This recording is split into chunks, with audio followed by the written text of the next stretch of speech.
This was meant to come out about 2 months ago, but oh well. I know this also did not win the community poll I put up, but I very much misjudged how much time the CFC video would take, so you're getting this instead for the time being. You get what you get and you don't throw a fit.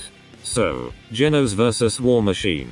A fight I was very much on the fence about. I was excited to see One Punch Man return to death battle so soon. But I could not say the same about Marvel. But I ended up getting excited for the episode anyway. So, what did I end up thinking of the episode? Well, I'll go over what did and didn't work for me. Then see what I think of the episode overall.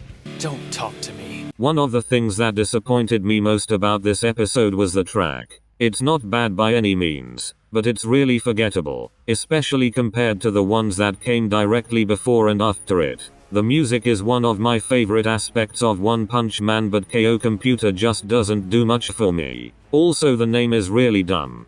In terms of the analysis segments, I can't really say much of it stuck with me. And also there's a typo in the post-analysis. Here it says megatons and here it says gigatons. Doesn't seem like much, but a gigaton is 1,000 times greater than a megaton. So it's a pretty big difference. It doesn't change the results at all though, so it doesn't matter too much. Also, they keep saying Genos' name wrong and it annoys me. And that's about all I have to say on the analysis. Now let's get into the flaws in the animation.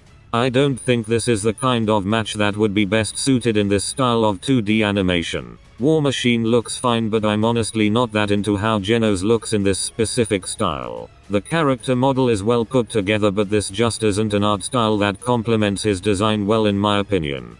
As for stuff that actually happened in the fight that bothered me, the parts where they are meant to be moving as blurs look really bad. Some movements look a bit jank or feel a bit slow. These missiles create really small explosions which make them look really weak. Rhodes has plenty of time to dodge this rocket fist but doesn't. And in this shot, Rhodes aims his shoulder cannon then charges towards Genos anyway. The ending of the fight bothers me as well. I'm fine with the idea of it ending in a self-destruction, but War Machine is shown to be fine immediately afterwards. There's no suspense. And Genos doesn't even die from blowing himself up. There are 3 main ways I could think of to try and improve the ending. The first would be to have Genos try and self-destruct but have War Machine kill him before he could pull it off. The second would be to have Genos successfully self-destruct and have War Machine lying out of commission in a crater somewhere with parts of Genos' destroyed body lying around as the camera pans out. And the third, and what I would say would probably be the coolest ending, have the War Machine suit get damaged to the point where Rhodes has to perform a self-destruct of his own. Have the suit tackle Genos and take him to the sky after Rhodes gets out of it, and then have it cover the sky in a huge explosion. It's another typical incineration death, but that would at least be a more interesting one than usual. But I've rambled about the ending long enough. Let's get to the parts of the episode I liked. Ugly! This is my Sunday best! Much like with the negatives, this section will also primarily focus on the animation, but there are a few things I want to go over outside of that. The analysis segments were overall really well done. The Elder Centipede feat to find Genos' attacking potency was actually pretty clever and I never expected it.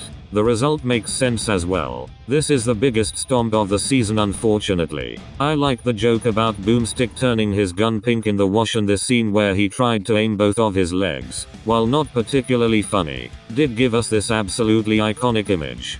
Moving on to the animation now. While I don't like how Genos looks in stills much, everything looks really good in motion.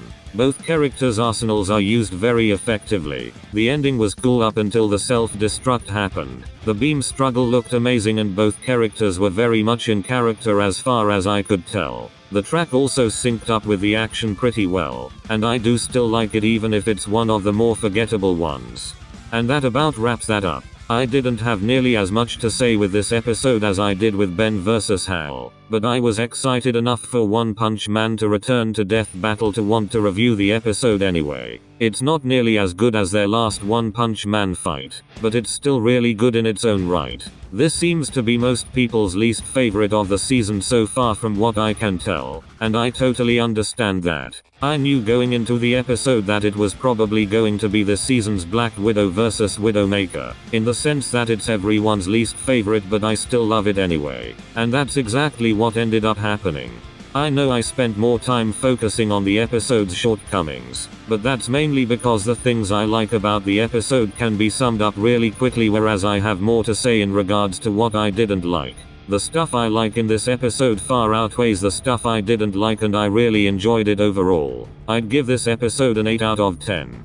Hopefully you enjoyed this review. Be sure to let me know if there are any other Death Battle reviews you would want to see me make. As for next time, I'm going to go back to Rewind Rumble and finally go over the Reality Warper free for all. I'll see you then.